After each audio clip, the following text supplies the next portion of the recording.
नमस्कार दोस्तों। क्या देश बेरोजगारी के दंश से बाहर निकल पाएगा? क्या देश राजनीतिक अस्थिरता से बाहर निकल पाएगा? क्या देश अपने किसानों, अपने मजदूरों, अपने कामगारों को बचा पाएगा? इस देश के छोटे व्यापारी क्या अपना धंधा बचा पाएंगे?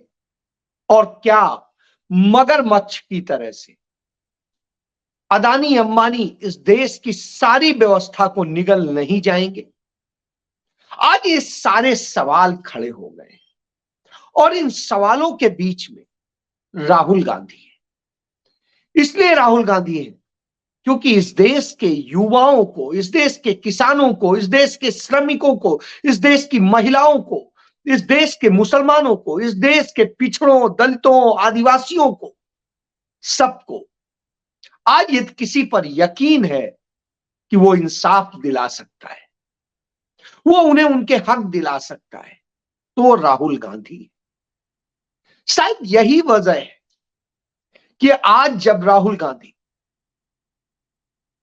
कानपुर पहुंचे तो कानपुर भारतीय जनता पार्टी का गढ़ है।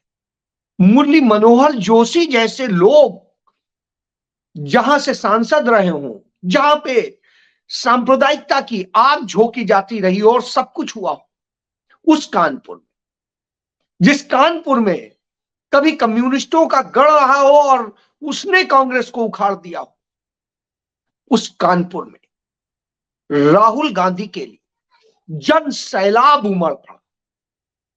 और उस जन सैलाब में जो सबसे ज्यादा लोग थे वो थे पिछड़े लोग, वो थे दलित वर्ग के लोग, वो थे अल्पसंख्यक वर्ग के लोग, वो थे युवा वर्ग के लोग और सामान्य वर्ग के वो लोग जो वंचित हैं, गरीब हैं। तमाम जो सुख सुविधाओं में जीने वाले लोग हैं वो अपने घरों में बैठे थे, लेकिन इस देश का जो वास्तविक निर्माता है वो राहुल गांधी के साथ था। और राहुल गांधी 2 बार कानपुर आए। वो उन्नाव गए तो उन्नाव में भी उनके लिए जन सैलाब उमड़ा। वहां पर भी राहुल गांधी ने लोगों से बात की, वहां पर भी जिस तरीके से लोग आए। और फिर जब वो दोबारा लौटे वापस आगे बढ़ने के लिए, तब भी वही स्थिति। तो आप इससे समझ सकते हैं कि किस तरीके से एक माहौल इतना बेहतरीन बना दिया। और इस यात्रा ने एक बड़ा काम किया। इस यात्रा ने यह काम किया कि चंदौली से लेके और कानपुर तक आते आते राहुल गांधी के यह बता दिया दूसरे दलों को, जो तमाम तरह की स्थितियों में थे, कि बगैर कांग्रेस पार्टी के कोई विपक्ष अकेले कुछ नहीं कर सकता है। तो निश्चित रूप से आज कांग्रेस का साथ चाहिए, क्योंकि कांग्रेस में भी राहुल गांधी का साथ चाहिए। कांग्रेस के हो सकता है तमाम नेताओं से लोग खुश ना हो और उन पर तमाम तरह की शंकाएं हो सकती हैं, लेकिन इकलौते राहुल गांधी हैं जिनसे कोई शंका नहीं हो सकती, जिनसे कभी भी यह नहीं सोचा जा सकता है कि वो भारतीय जनता पार्टी से, नरेंद्र मोदी से किसी भी स्थिति में समझौता कर सकते हैं या हाथ मिला सकते हैं। वो अपने मुद्दों को लेकर के कायम है, वो तथ्यों को लेकर कायम है और वो देश को लेकर कायम है। आज जब हम आंकड़े देखते हैं तो हमें पता चलता है नरेंद्र मोदी के शासनकाल बहुत बड़ा शासनकाल नहीं, सिर्फ 10 साल के शासनकाल में स्थिति यह हुई है। 9 साल के आंकड़े जो मौजूद हैं उसमें 2014 से 2022 तक 22 करोड़ युवाओं ने तमाम नौकरियों के लिए आवेदन किए। और तमाम नौकरियों के लिए जब उन्होंने आवेदन किए हैं 22 करोड़ युवाओं ने, यानी 22 करोड़ बेरोजगारों, तो उन सरकारी नौकरी के लिए आवेदन करने वाले 22 करोड़ में से सिर्फ 7.5 लाख लोगों को नौकरियां मिली। ये 2014 से 2022 तक का डाटा है। 23 एक साल जो है वो इसमें इंक्लूड नहीं। यानी यदि इसका भी जोड़ लेंगे तो और बुरी स्थिति आपके सामने आ जाएगी। बहरहाल, जब हम इसकी बात करते हैं तो हिंदुस्तान में एक और सच सामने आता है कि हिंदुस्तान में इस दौरान 70 से अधिक परीक्षाओं के पेपर लीक हुए हैं इस देश में। और जो पेपर लीक हुए हैं वो 99% Bharatiya Janata party double engine की सरकारों में लीक हुए। यानी Bharatiya Janata party paper leak party भी बन गई है।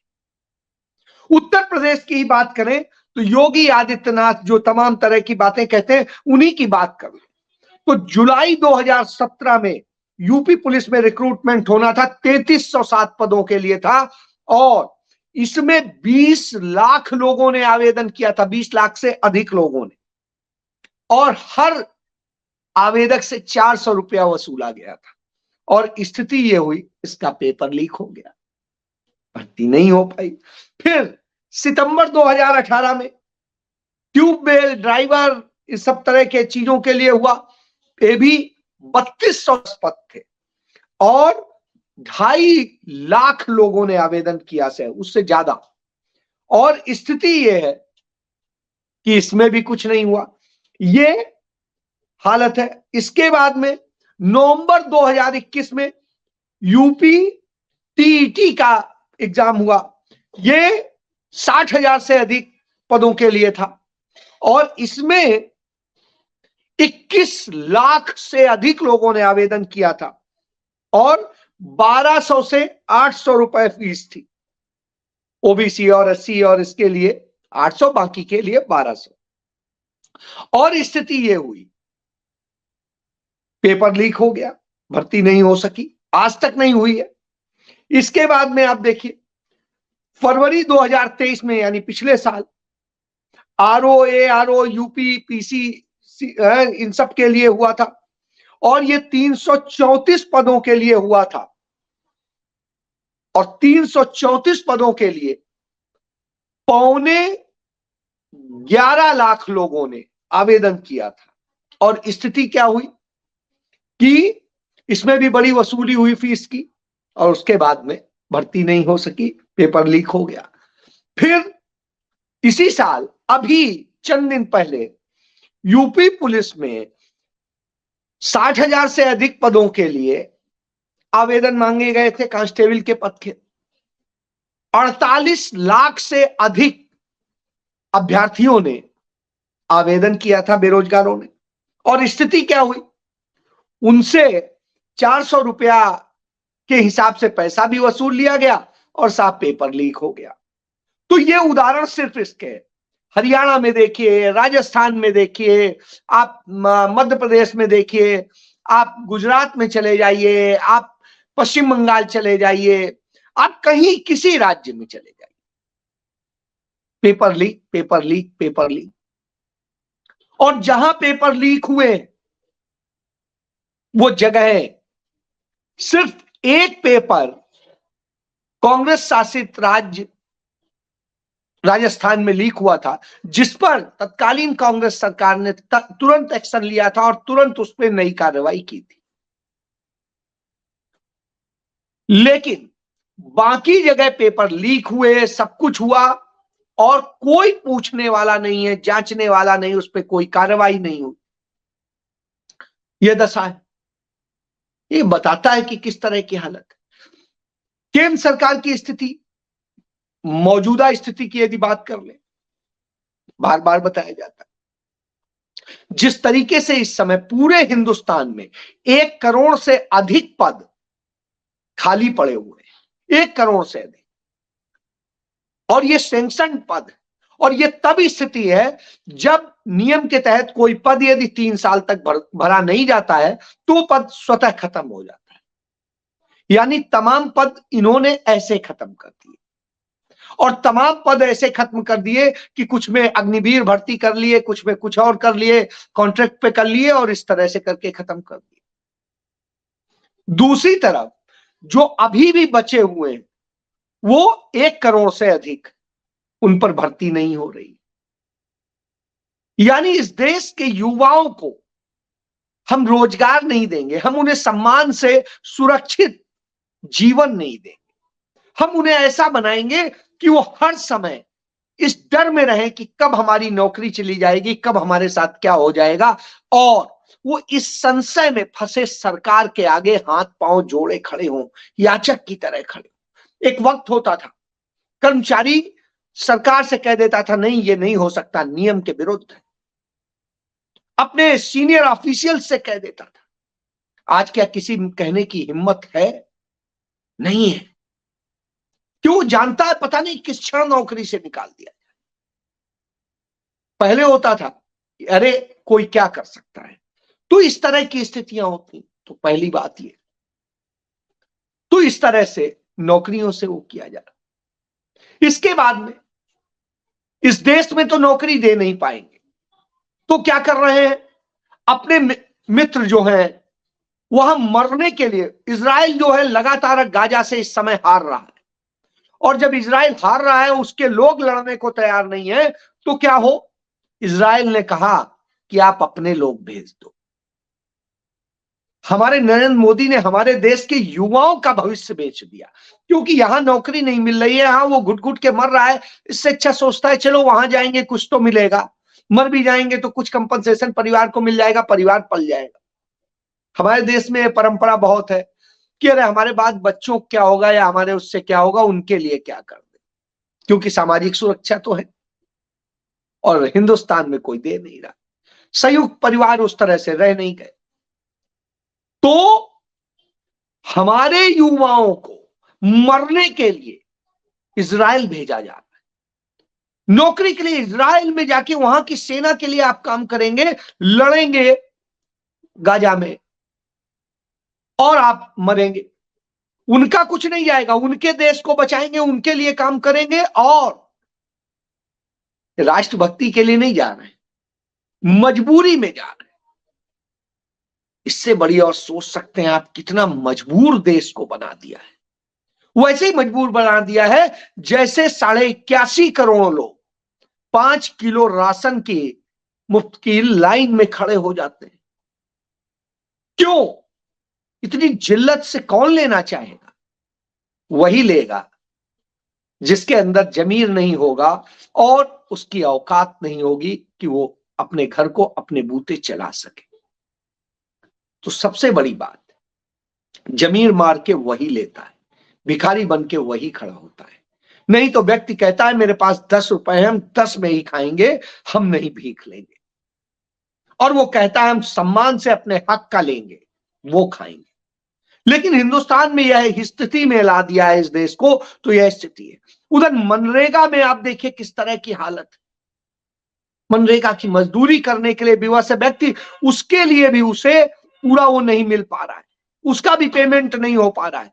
और जब यह दशा हो तो आप समझ सकते हैं।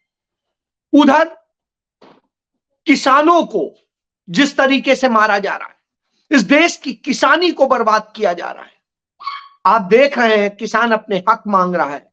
वो ये नहीं कह रहा है कि आप कुछ नया दे दीजिए, वो कह रहा है वही दे दीजिए जो आपने कहा था, जो आपने वायदा किया था अपने घोषणा पत्र में भी, और उसके बाद में हमारे आंदोलन के बाद में जो आपसे समझौता हुआ था उसमें।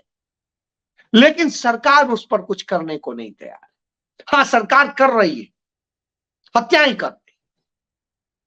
अब तक किसान आंदोलन जब से खड़ा हुआ है, वो पंजाब और हरियाणा के बॉर्डर पर है।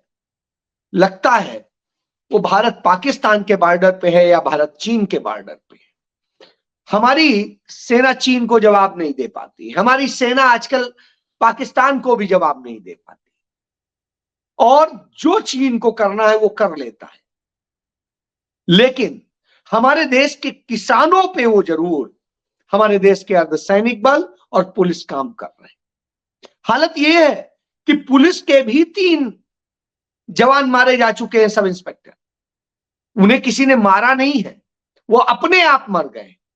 उस गैस से, जो गैस किसानों को मारने के लिए सरकार छोड़ रही है, उस गैस से वो मर गए दम घुटने से। ऐसे 3 सब इंस्पेक्टर मर चुके। लेकिन यहां किसान जो शहीद हो रहा है, वो इसलिए शहीद हो रहा है क्योंकि उसको तो कोई कंपनसेशन भी नहीं मिल रहा। उसे तो सेवा में रहते हुए मरने का कोई सम्मान भी नहीं मिल रहा है। उसके लिए सरकार के मन में कोई भी सम्मान का भाव नहीं, बल्कि उनके ऊपर गोली चलाने का भाव। आज 21 साल का एक किसान इसमें मारा गया। आप सोचिए उसका क्या दोष था। पूरी जिंदगी पड़ी थी, वो तो यही कहने आया था कि साहब हमारे ऊपर यह कृपा कर दीजिए और ये हक दीजिए। हम नहीं कहते। और हरियाणा के जिस बॉर्डर पे उन्हें रोका गया, वो कहते हैं हमें हरियाणा नहीं जाना है, हमें तो दिल्ली में जाना है और जाके वहां प्रोटेस्ट करना है। आप क्यों नहीं जाने देते हैं? जब आप दुनिया की तुलना करते हैं तो दूसरे देश की स्थिति देखिए। वहां पर व्यक्ति जाता है तो वहां पर भी, जहां स्पेन में किसान प्रोटेस्ट कर रहे हैं, तो वो वहां संसद भवन के बिल्डिंग के सामने अपने ट्रैक्टर्स, अपनी ट्राली, अपने दूसरे इक्विपमेंट्स लेकर के जाते हैं और प्रोटेस्ट कर रहे हैं। उन्हें तो कोई नहीं रोक रहा है, कोई पुलिस नहीं मार रही। हमारे किसानों को हमारे देश की पुलिस जनरल डायर से बुरा व्यवहार कर रही है। क्यों? क्योंकि उसे नरेंद्र मोदी यही आदेश दे रहे हैं। और सबसे ज्यादा शर्मनाक स्थिति तो यह है कि आम आदमी पार्टी की सरकार है पंजाब में। हरियाणा के लोग, हरियाणा की पुलिस हमला कर रही है पंजाब की सीमा में खड़े किसानों पर, और उन किसानों पर वो गोली चला रही है, उन किसानों पर वो आंसू गैस के गोले छोड़ रही है। और ये जो भी वो यूज कर रही है, ये चाइनीज बेहद जहरीले। पहले जो आंसू गैस होती थी वो जहरीली नहीं होती थी, यह इतनी जहरीली है कि लोगों के दम घुट जा रहे हैं और वो मर जा रहे हैं। तमाम किसान, 1000 से अधिक किसान घायल हो चुके हैं, उनके लिए कोई व्यवस्था नहीं। पंजाब सरकार इस बात के लिए उन पर कार्रवाई नहीं कर रही है कि आप ये कर क्या रहे हैं, आप हमारे राज्य में कैसे हमला कर सकते हैं। तो साहब ये तो हमला है एक प्रकार से, क्योंकि हम गणराज्य हैं, हर राज्य का अपना एक प्रभुत्व है। ऐसी स्थिति में लॉ एंड ऑर्डर सब्जेक्ट राज्य का है। दूसरी तरफ पंजाब सरकार के 8 जिलों का इंटरनेट सेवाएं बंद कर रखी। ये इंटरनेट सेवाएं पंजाब ने क्यों बंद कर रखी? पंजाब क्यों इसमें भूमिका अदा कर रहा है? पंजाब क्यों नरेंद्र मोदी के साथ मिलकर खड़ा है? तो पंजाब की सरकार जब यह करती है तो निश्चित रूप से वो अपना संदिग्ध चरित्र दिखा देती। लेकिन इन सब की लड़ाई लड़ते हुए जब राहुल गांधी आवाज बनते हैं, राहुल गांधी बोलते हैं, तभी उम्मीद जगती है। और इसी उम्मीद का असर है कि जो समाजवादी पार्टी बार बार नानुकुर कर रही थी कि नहीं हम कांग्रेस के साथ समझौता नहीं करेंगे, वो ऐसा है वैसा है ये है, आज उनका बयान आ गया कि वो समझौता भी करेंगे और बात भी मानेंगे। और जैसा मैं पहले ही कहता था, 19-20 एक आध सीटों की बात होगी तो दोनों मान लेंगे, सैक्रिफाइस कर लेना चाहिए। तो आज ये स्थिति है कि सब करने को तैयार। यह इस बात को बताता है कि आज राहुल गांधी इतनी बड़ी उम्मीद बन चुके हैं। यही उम्मीद पूरे देश को है, देश के युवाओं को है, क्योंकि इस देश का भविष्य बर्बाद किया जा रहा है।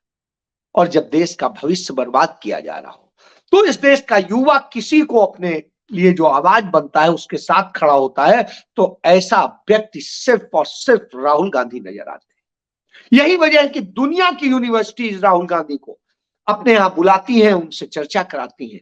और राहुल गांधी फिर 2 दिन लेक्चर देने के लिए कैम्ब्रिज यूनिवर्सिटी जा रहे हैं। 2 दिन वो लेक्चर देंगे वहां। उस दौरान 2-3 दिन यात्रा नहीं होगी, क्योंकि जाना लेक्चर देना और करना फिर आना, तो निश्चित रूप से, क्योंकि मैंने जैसे आपको पहले बताया था, राहुल गांधी का खर्चा अपने लेक्चर से चलता है और वही उनकी अपनी फंडिंग। जय